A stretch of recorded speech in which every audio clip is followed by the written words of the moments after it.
So what I would like to share with you a very interesting experiment. This experiment was done by Dustin. What he did, we all have learned how to ride a bike in our childhood, right? So what he did that he changed the structure of the bike. So in the original bike, if we want to move to right, we actually move to right. Okay. And we want to move to left, then we move our handle of the bike to left. He changed the mechanic. So what happens in the new bike, if you have to move to right, you have to shift your handle to left and vice versa. So let's see what happens.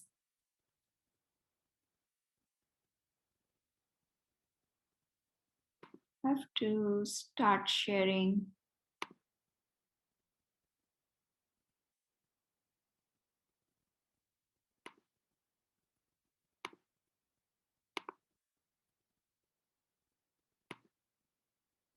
Can you see this YouTube? Okay.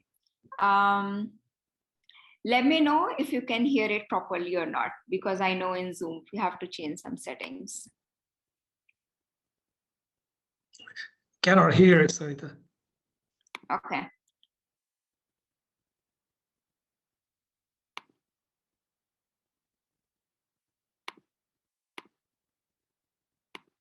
I think it should be good this time.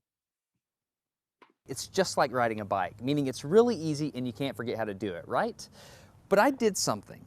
I did something that damaged my mind. It happened on the streets of Amsterdam, and I got really scared, honestly. I can't ride a bike like you can anymore.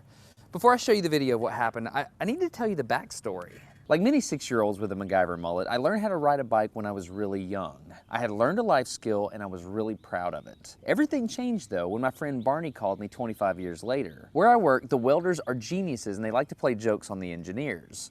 He had a challenge for me. He had built a special bicycle and he wanted me to try to ride it. He had only changed one thing. When you turn the handlebar to the left, the wheel goes to the right. When you turn it to the right, the wheel goes to the left. I thought this would be easy, so I hopped on the bike ready to demonstrate how quickly I could conquer this. And here he is, ladies and gentlemen, Mr. Dustin Sandlin. First attempt riding the bicycle. All right. So the faster I go, the better. Yeah. I couldn't do it. You can see that I'm laughing, but I'm actually really frustrated. In this moment, I had a really deep revelation. My thinking was in a rut. This bike revealed a very deep truth to me. I had the knowledge of how to operate the bike, but I did not have the understanding.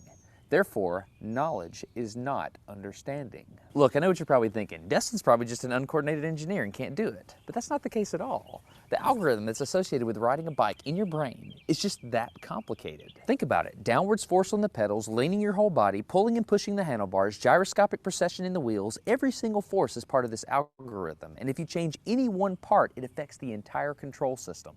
I do not make definitive statements that often, but I'm telling you right now, you cannot ride this bicycle. You might think you can, but you can't. I know this because I'm often asked to speak at universities and conferences and I take the bike with me. It's always the same. People think they're going to try some trick or they're just going to power through it. It doesn't work. Your brain cannot handle this. For instance, this guy, I offered him $200 just to ride this bike 10 feet across the stage. Everybody thought he could do it. No, you didn't understand. You didn't understand. So, this way. Okay. All right, just a second. All right, so, whenever you're ready. Yeah. Wait. No, you have to keep your feet on. Dude, all right, here we go. Wait. Like, you gotta start rolling at least. Go. And go. Oh, go! All right, back up. Okay, keep your feet on the pedal. Go. Go right on.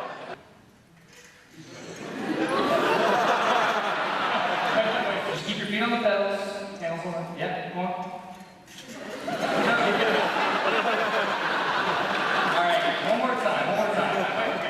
Once you have a rigid way of thinking in your head, sometimes you cannot change that, even if you want to.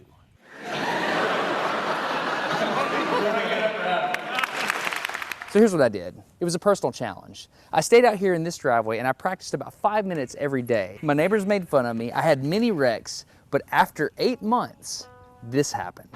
One day I couldn't ride the bike and the next day I could. It was like I could feel some kind of pathway in my brain that was now unlocked. It was really weird though. It's like there's this trail in my brain, but if I wasn't paying close enough attention to it, my brain would easily lose that neural path and jump back onto the old road it was more familiar with. Any small distractions at all, like a cell phone ringing in my pocket, would instantly throw my brain back to the old control algorithm and I would wreck. But at least I could ride it. My son is the closest person to me genetically, and he's been riding a normal bike for 3 years. That's over half his life. I wanted to know how long it would take him to learn how to ride a backwards bike, so I told him if he learned how to ride a backwards bike, he could go with me to Australia and meet a real astronaut. Are you gonna give up? No. Go ahead. This is how it starts. Look at this. This is such a big deal. Get up, you got it. Did you see his brain get it? So in how many weeks have we been doing this? 2 weeks? In 2 weeks, he did something that took me 8 months to do, which demonstrates that a child has more neuroplasticity, am I even saying that right, than an adult. It's clear from this experiment that children have a much more plastic brain than adults. That's why the best time to learn a language is when you're a young child.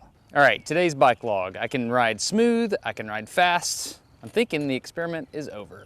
Okay, now I'm in Amsterdam, a city that has more bicycles than people. The question is, can I ride a normal bike now? I mean, I've spent all this time unlearning how to ride a bike.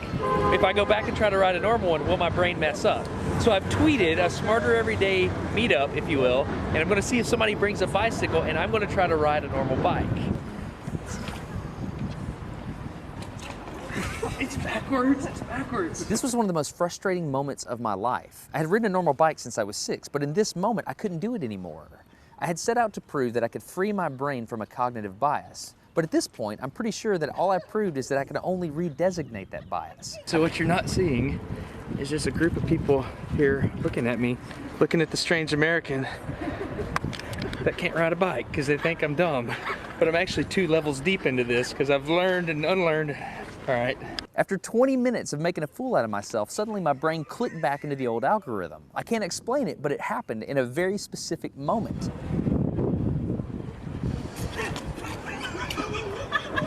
I got it. I'm back. Oh, it clicked.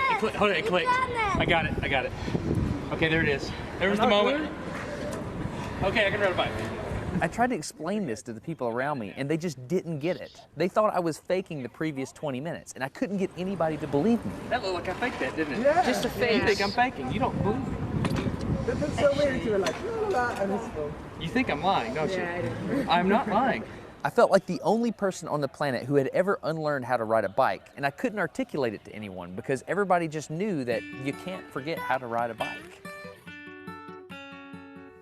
So I learned 3 things from this experiment. I learned that welders are often smarter than engineers. I learned that knowledge does not equal understanding. And I learned that truth is truth, no matter what I think about it.